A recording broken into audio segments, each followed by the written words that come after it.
Now we have discussed the pharyngeal arch. What are the structures derived from the pharyngeal arch? First arch, second arch, third arch, fourth arch, and the sixth arch. We discussed about the pharyngeal cleft.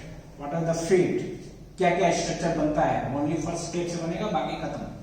Then pouches. These are the pouches. Now where is the pharyngeal membrane?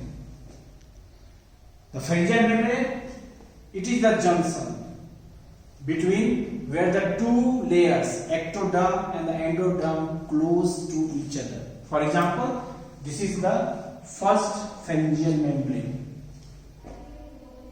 So, only first pharyngeal membrane forms the important structures in human beings, while the second, third and the fourth membrane degenerate.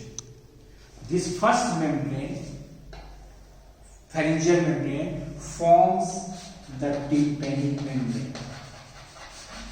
It is the tympanic membrane.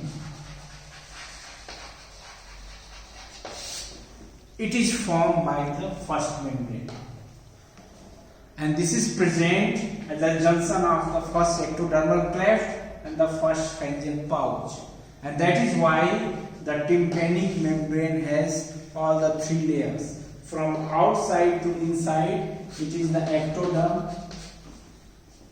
Most outer covering is the ectoderm.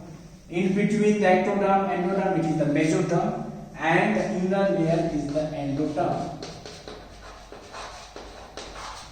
So, it is the first pharyngeal membrane that forms the tympanic membrane in the human beings, important structures, while the second, third and the fourth membrane do not participate in the formation of any important structures.